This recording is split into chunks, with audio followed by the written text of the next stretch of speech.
Hey everyone, and welcome back to Gregtech New Horizons. So in the last episode we were working on our applied energistics autocrafting here with machines. I have moved some machines around, but it's more or less the same as what we had before, with the exception of this chemical reactor for sulfuric acid. This machine is used to make the plastic and epoxy circuit boards. And speaking of circuits, inside our clean room here, which we overhauled last episode, I also added a few more recipes for the HV, EV and IV circuits here.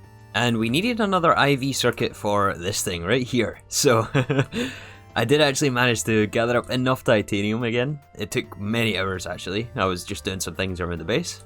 But we got another large combustion engine now. So we're now producing 7 amps of EV power. 3 from each engine and 1 from our nuclear reactor over there. So for the start of this episode, I think I'm going to take some time and move some of these processes over. I'm going to set up polyethylene, polyvinyl chloride. I think we're also going to reset up polytetrafluoroethylene as well, or go to hell. But this time we're going to make it a bit more automatic, with large chemical reactors. First though, I guess we start with these ones.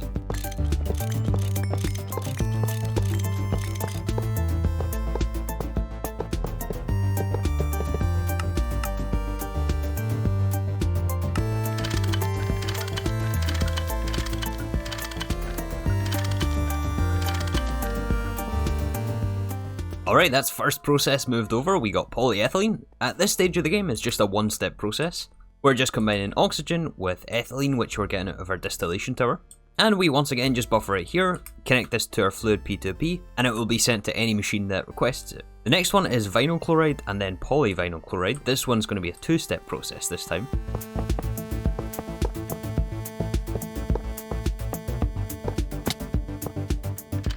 Something a little bit like this, we just have to set our filters here. So to make vinyl chloride, we need to filter in oxygen, which we have in the back, ethylene, which is also shared with polyethylene. We also need to set another input hatch as chlorine. This circuit 24 recipe also gives us water as a byproduct, but I want to just trash that, so we want to make sure we lock the output hatch to vinyl chloride. Since we only have the one output hatch on this thing, we want to make sure vinyl chloride comes out of this and not water. We also need a circuit 1. And a circuit 24, which goes in this one here. Oh, look at that, it's already started. Aha, nice.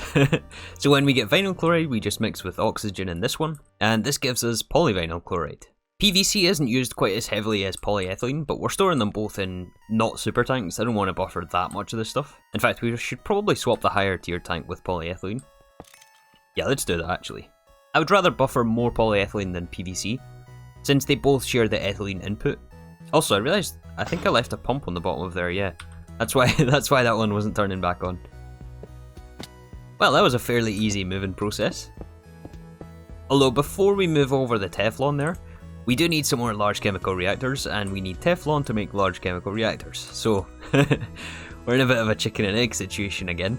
But before we look into the Teflon, there is still a few machines we have to set up in relation to polyethylene and PVC. And that is these machines over here. We need some fluid solidifiers to make the PVC sheets and polyethylene sheets. And I think we'll also need one more for epoxy as well. Just to clarify though, these sheets are used in the plastic circuit boards. With both variants, we also use the epoxide for the epoxy boards.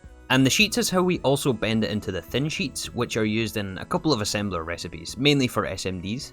So how are we going to go about doing this? Well, I think we're going to expand on the system we created last episode. We'll need our 3 advanced fluid solidifiers. So over on this end of the base, next to the passive fluid automation space, I guess you could call it, we're going to set up our 3 fluid solidifiers. Like so. Make sure we plug these in. I don't think this transformer setup is going to be able to power all of these at once, but in theory they shouldn't all be running at once anyway. Anyway, we do want access to our fluid P2P network, which is right here.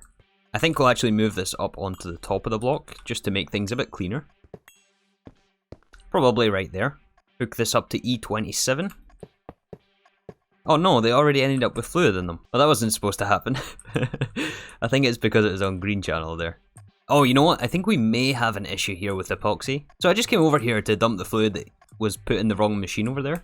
And I realised that we are actually wall shearing this thing with iron 3. Although the output buses are on the left hand side, which means technically they're in both of these things. I'm not sure if these things are going to both work at the same time. We are also out of phenol as well, and I think that's because we're out of logs. There's not really a whole lot we can do about the wood situation right now, until we flesh out the farming systems. So for these setups, we're going to actually use the level limiters, I think. I did forget the machine controllers. The machine controllers will go on the bottom side. So these level emitters will basically just emit a redstone signal based on the parameters you set on the config here. We do need to give these an applied energistics connection, and they do take a channel each, so let's make sure we got enough channels down here. So we have 9 here in use out of the P2P, but there is 3 being used down there, so I think we'll have to switch this out with dense cable, at least up until this point. There, so now we should be able to just plug these in and see them turn on, if we had enough Fluix cable. Still just buying this thing from the quest book, it's just the easiest way to get this cable still. Oh wait, I had another stack in the inventory.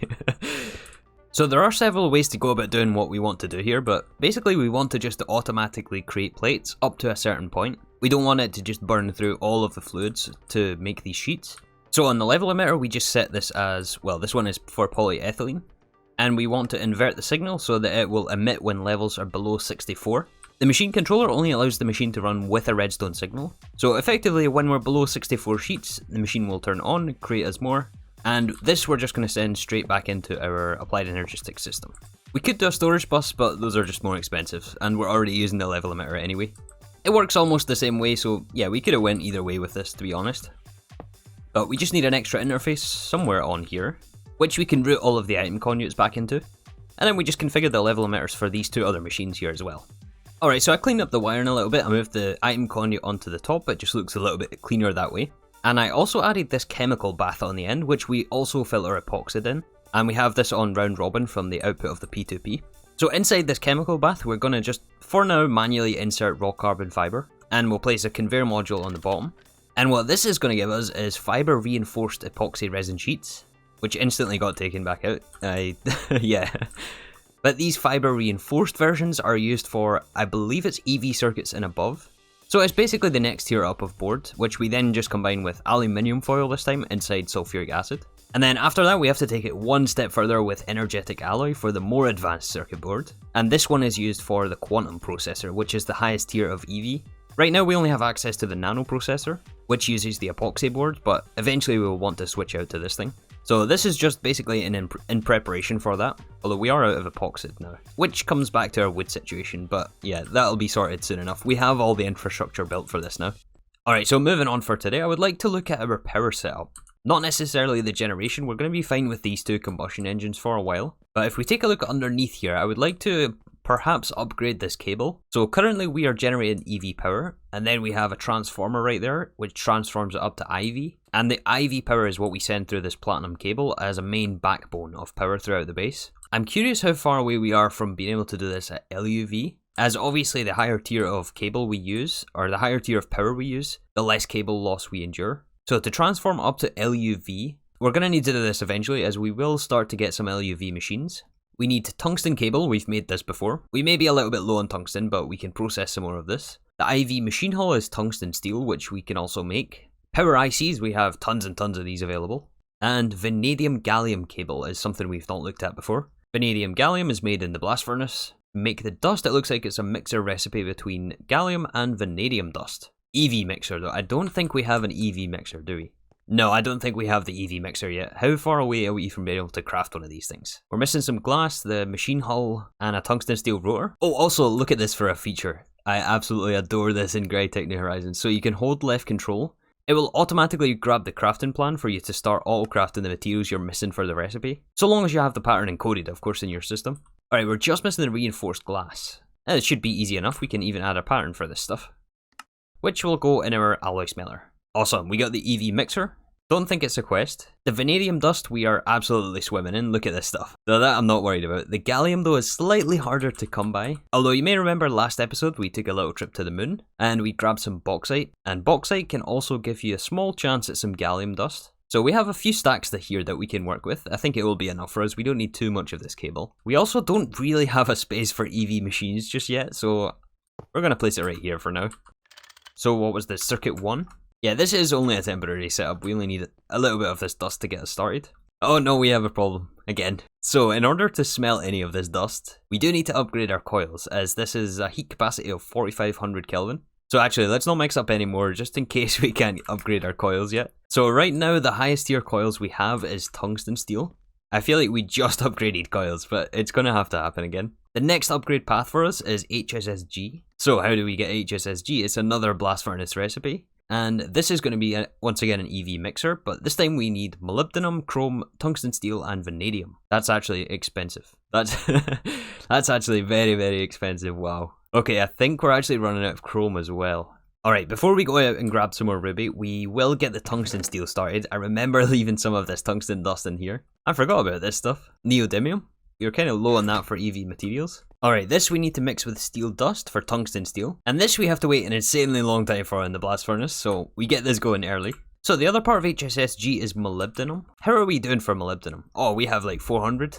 That's going to be fine for us, I think. Although the chrome is the issue. Basically all of it was used in stainless steel for all of those distillation towers over there. And still I think one of the best ways to get chrome for us is to do ruby. Actually, hold on. We have access to Europa now, don't we? Which means that we can get access to the pure chrome vein, along with our molybdenum in here, tungstate and manganese ore.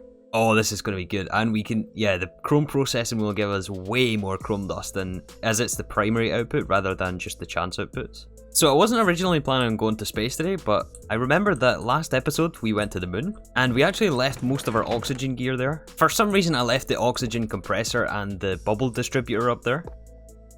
And since the tier 3 LMP fuel is not infinite for us, I would like to make the most of our trip to Europa today. Which means I think we're going to be there for a while, which means we need a renewable source of oxygen. Unless maybe we don't even need the oxygen on Europa. It says here the tier 3 that Ross 128b is habitable, but it doesn't say that about Europa, so I'm just assuming that we need oxygen, and we're going to get it just in case. I actually almost took off there without fueling our rocket first. So I did uneventfully make it up there to the moon, where we can find the oxygen equipment exactly where we left it. And I also went to check on our oil drilling rig, which is currently mining up some salt water for us. And surprisingly, that thing actually needed some maintenance, so we got that sorted out. That kind of reminds me, we should do something about our multi-blocks in the overworld for maintenance issues. That's something I haven't really been paying attention to, but I think they should be alright.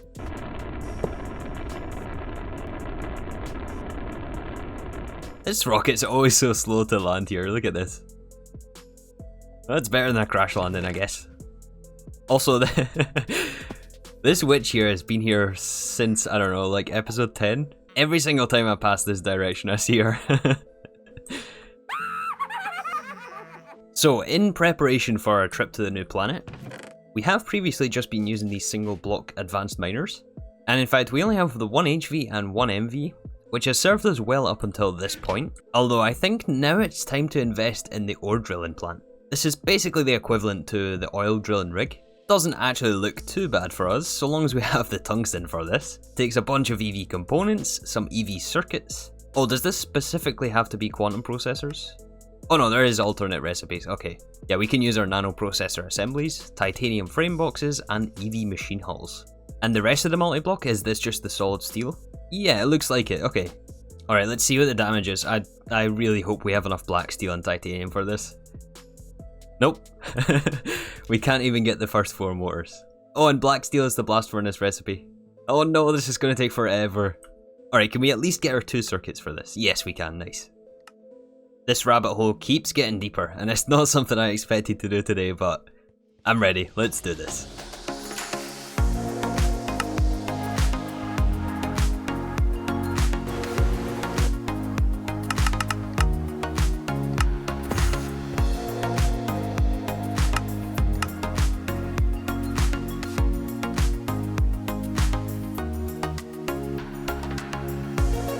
After an incredible amount of patience, we should be able to assemble our ore drilling plant. So there is also an extra requirement for this thing to keep it running. We also need to provide drilling fluid. Aha! The ore drilling plant. If we take a look at the recipe for drilling fluid, it's very, very easy. We just need to mix water, stone dust, and lubricant. The stone dust for us is not going to be any issue. I mean, look at all this. We have too much of it, to be honest. So we set up the mixer, give this a reservoir full of water, conveyor on top to pull the stone dust, and we need lubricant, which we are creating automatically over there, which means that we need access to our Fluid P2P network, so I moved it over this side instead. Oh, of course, the water has to be in cells though. Well, okay, we need a tank then, I guess. Alright, we're making drilling fluid, and lots of it as well. This stuff is basically free for us. The only problem is, how do we transport this to Europa? We could just carry a big batch of it, but I don't think a super tank is going to cut it, literally.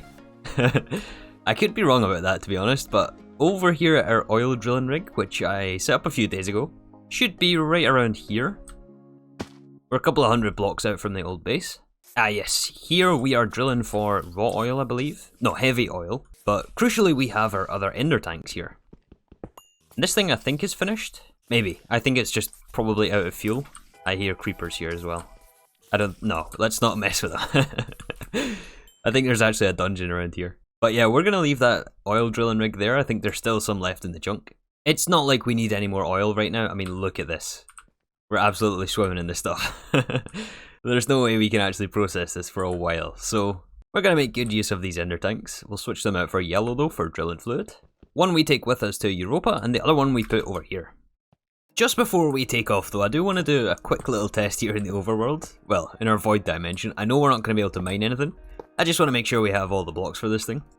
Last thing we want is to go all the way there and realise we're missing something. So, okay, we have a complete structure it looks like. Maintenance issues, but we're not going to run it right here. We also have an HV combustion generator which we can use. And I think we're ready to check out Europa. I'm excited to see what this looks like. I've never been before.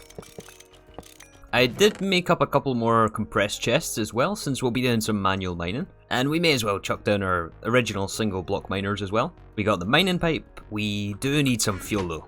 Let's grab some of our high octane gasoline. How much of this do we have actually out of Q? Oh wow, the super tank is full. Well, that is a good sign. That means that we have a very robust fuel system. And this stuff burns way longer than cetane anyway, so we're golden for fuel.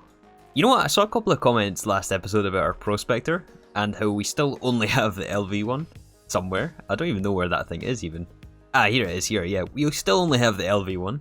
Unacceptable at this stage of the game, quite frankly. I was going to wait for the portable ones, but those are still a while off. These are LUV circuits, and it's going to be a while before we can get access to this thing. I think we should be able to manage the EV one, right? Does take a few circuits though. Nothing we can't manage though at this point in the game. Alright, now I think we're ready for our trip. The tier 3 rocket is so much cooler than the tier 2. I love this thing. Alright, let's go.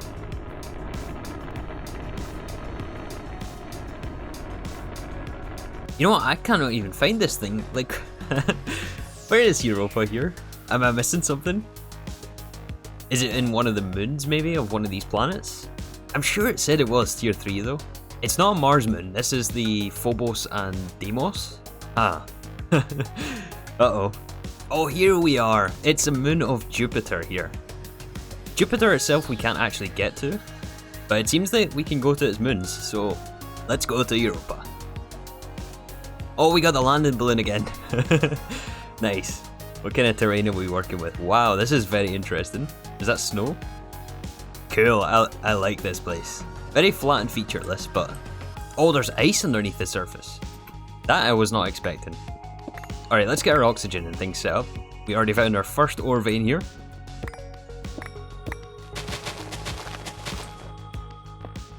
Alright, we are making oxygen. Let's refill the tanks and let's see what sort of other ores we have around here.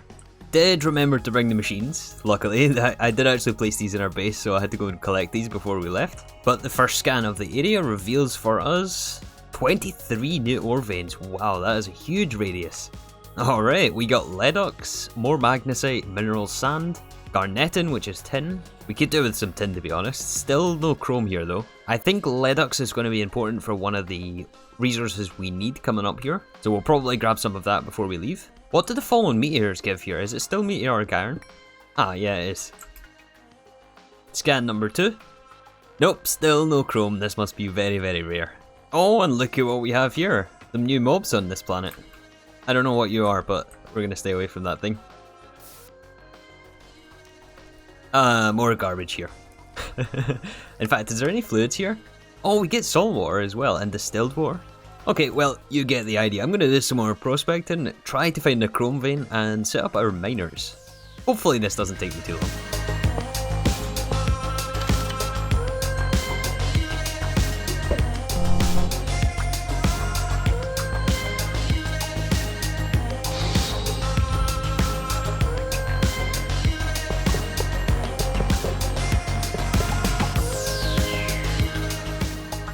Alright, finally we were able to find a chrome vein. Look at this, there's so many ore veins around here and only one of them is chrome. But we also got the miner built, and it's been running for like 5 minutes, and we're out of drilling fluid. And I think that's because we didn't load the other side in our base. So we have like a couple of stacks of crushed here, which to be honest is probably enough for our project, but I think I'm going to go back and load the area for this ender tank. And we'll come back for the resources later on. Also, I wanted to show you guys, check this out. So I didn't realize that there was so much water under here, but look at this. There is a huge ocean underneath the surface here. Look at that, that is awesome. And this is where all of our chrome is here as well. So it's not really possible or feasible to do any manual mining here. I'm really glad I invested in that multi-block miner. But yeah, we are gonna have to make a return trip here, unfortunately. It's okay, there is plenty of other things for us to be doing in the meantime. And as soon as we load the chunks, the miner should start up again. Yes, the drilling fluid is being consumed here, so that means our miner is running on Europa. So just with a couple of stacks of crushed chrome that we got, we have actually definitely got enough for our project today. We're actually blocked by the amount of tungsten steel we have, which is slowly making its way through the blast furnace. Oh, you know what? Actually, I just realized we need the we need the tungsten steel dust, not the ingots. So there's not really much point in running any more through the blast furnace. Yeah, like what am I doing here? This has just went through the blast furnace and now we're crushing it down. So if we look at what we need to unlock the LUV batteries, this Lapatronic Energy Orb. This is also one of the components in processing arrays, my favourite item in Gregtech. Favourite machine in Gregtech. This thing is awesome. We're going to be making good use of these things. Although, to unlock the quest here, the quest wants us to make glass fibre, which means we need borax, and borax comes from salt veins. So we're going to start mixing up some of our HSS-G here. I'm not sure how much we want to go for, if we want just one blast furnace or if we want 2 of these things. I wonder how difficult it is to get our hands on HSS-S. Oh, we need iridium for this. Okay, so yeah, we probably do want 2 blast furnaces at HSS-G for now. Also, I don't really know why I used the EV mixer for drilling fluid. Oh well. Alright, there is our first HSS-G dust. And we get 9 of them as well. So this dust goes through our nitrogen blast furnace here, and we have to try to get our hands on some rock salt. Somehow. You want to know something funny? So you remember our vanadium gallium dust here, which I thought had to be HSS-G as it requires 4500 Kelvin. Well, it turns out the tungsten steel is 4501 Kelvin. So yeah, that whole trip was basically pointless. I mean, not really, because we did get our ore miner, and we needed chrome anyway for things like stainless steel. Plus, at some point, the blast furnaces will have to be upgraded. But we will try to finish off today by trying to get this Lapatronic Energy Orb to be able to buffer more energy over there, and also unlock the processing arrays. Okay, we got one more salt vein here, which we located not far from our old base. We're gonna go old school here, and we'll just do some manual mining. After just building our new multi-block as well, but it's still in Europa, so... Absolutely flawless day of GTNH today. It's alright, I'm having a lot of fun, which is really sometimes all that matters. So it's looking like we're probably not going to be able to move over Teflon today. So I think we're going to do a live stream tomorrow actually. If you would like to join us, I'd love to see you there again. Hopefully we can get polytetrafluoroethylene moved over, and then maybe also silicon rubber. We'll see how long it takes us, I guess. But yeah, we shouldn't need too much more rock salt here. So once we got the salt processing, we're going to get a tiny little bit of borax dust. Borax is how we get our borosilicate and glass fibre, which is how we make the fibre reinforced epoxy resin sheets. It's really just an alternate recipe. We can also use the raw carbon fibres, which we set up earlier on. But the quest wants us to do it this way to unlock the rest of this, so we need to gather 23 borax.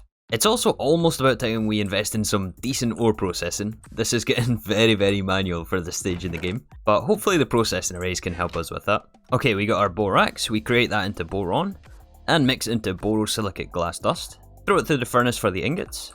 Wire mill for glass fibre. Actually, we should really make a pattern for this. We're going to need a lot more of this in the future anyway. Oh, don't mind this furnace here either. You didn't see that. Alright, we got our quest. We can progress now. Next is for fibre reinforced epoxy resin sheets, which we have already. This is where we need our double chemical reactor recipe to make the more advanced circuit boards. So I did already go ahead and program all the recipes for this thing. It does want us to hold 180 of each foil though. We should be able to manage that. Can we request 180? We're missing the plate recipe. Amazing, look at this. Applied Energistics doing everything for us. Alright, we got the recipes and the foil. Next is to make the boards. We just need to request this from our AE system, which should send the items to this chemical reactor over here. Okay, this time we actually do have an issue, and to make the more advanced circuit boards, we need this inside a clean room. Right now the chemical reactor for iron 3 chloride is this one here, although more than likely we'll probably move this to a large chemical reactor. But since we don't have PTFE, we can't make any more large chemical reactors, so for now we just do it manually here in the clean room. Alright, so we got the quest, we need Lapitron crystals now, which is 2 HV circuits each, and Lapitron crystals, which is Lapitron dust, which is Energium dust and lapis, which is ruby and redstone. Luckily we can just put in mixer recipes and everything for this. And I'm curious if we can actually just request like half a stack of HV circuits? Oh, we're just missing some gold for this. While we work on the engraved Lapitrons to get the batteries or the energy orbs, we do also need a decent amount of platinum here, which I think we should have from our basic platinum system that we have in our old base, which I'm not looking forward to moving, but has to be done at some point. And then other than that, we just need our nano central processing units, which we have automated, power ICs, which we can make, and an EV circuit assembler, which we already have.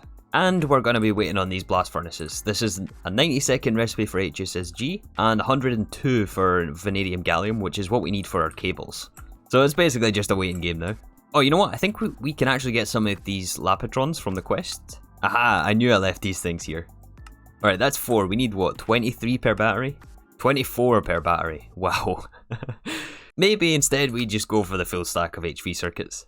Alright, so it's been a little while. I took a little break to let the blast furnaces run. And I've also been trying to collect the materials for our energy orb. Well, we still have to keep waiting on that though. There is this quest here for the IV mixer for HSS-G. For some reason the quest book seems to think we need this for HSS-G, but apparently we can do this at EV. I would still like to pick up the quest though, as this does gate the rest of the chapter. To get the advanced mixer though, we do need something called either thorium yttrium glass or tungsten reinforced borosilicate glass. So for this we need to start off with borosilicate glass, mix this with, I don't know, like 12 ingots of nickel each, inside a fluid solidifier.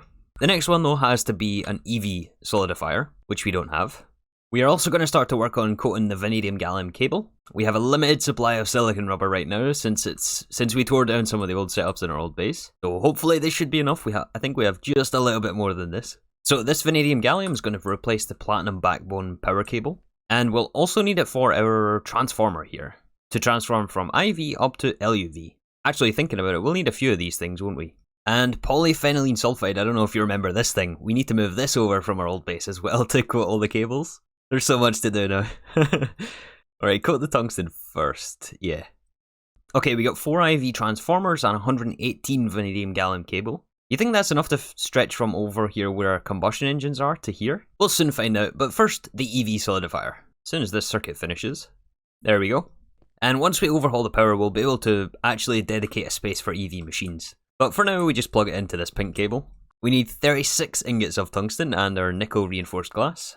Very good, it actually works, 40 seconds per recipe here. And lastly, we've got the energy orbs. So I did make up some raw Lapitron crystals. We should have some more in our ME system. Yeah, we got 11 of these Lapitrons, so we should be able to get at least 2 of these energy orbs today.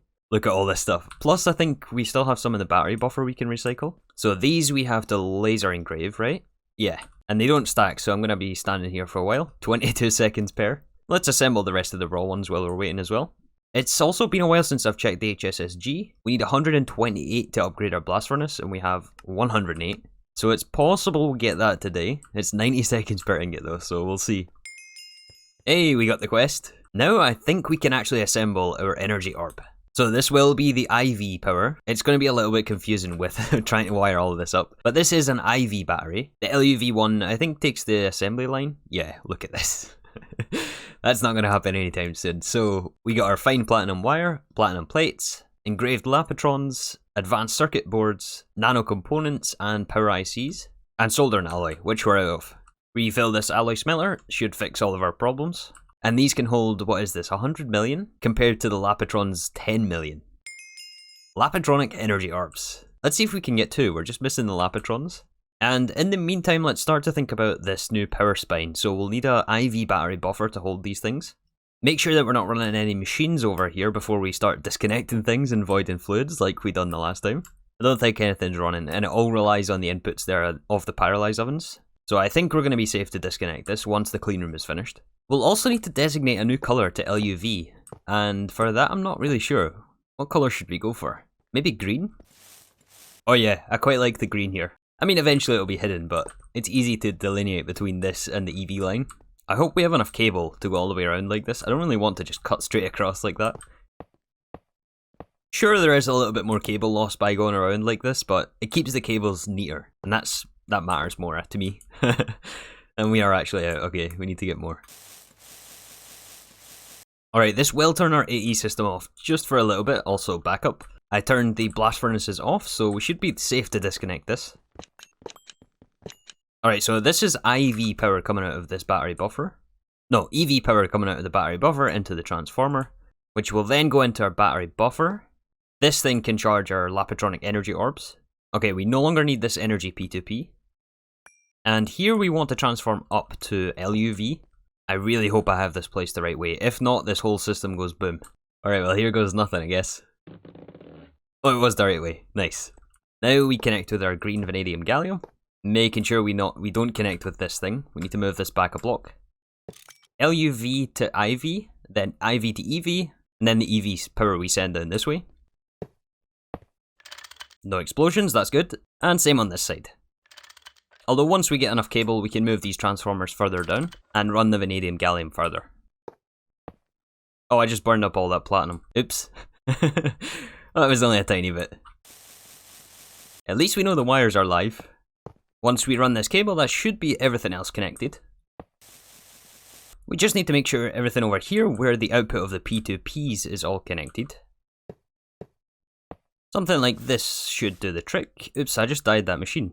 I didn't want to do that. Well, I guess that answers the question if you can die machines. So yeah, we transform from LUV to IV here, and then IV to EV, and then EV to HV to power the machines. Awesome, so now we are buffering a huge amount of energy. I think these combustion engines will be running for a while, and we'll probably run through quite a lot of our fuel. But we should also be experiencing much less cable loss over there, as we're no longer using the P2Ps for energy. Last thing is the HSS-G coils. I wonder how that's doing. Oh, we have enough. Oh, nice. And mica. I just processed some more of that, so we should have that as well. Actually, on second thought, I think we're going to wait until we can do both of these things. So we'll need just a little bit more HSS-G. Again, 90 seconds per ingot though, so we're going to leave that for tomorrow. I think the miner in Europa seems to have finished since we're no longer consuming drilling fluid. But we got kind of lucky and grabbed enough chrome before we ran out of drilling fluid while we were there anyway. So yeah, we're running a little bit long today, so I think we're going to wrap things up here. I didn't expect to have to do these upgrades today, but it was a good project. I'm glad we got that done. Again, if you'd like to tune into the live stream tomorrow, I'd love to see you there. But that is going to do us for today. Thank you again for watching, and I'll see you all soon for some more Gregtech New Horizons. Oh, one more thing here. The IV mixer and HSS-G quest.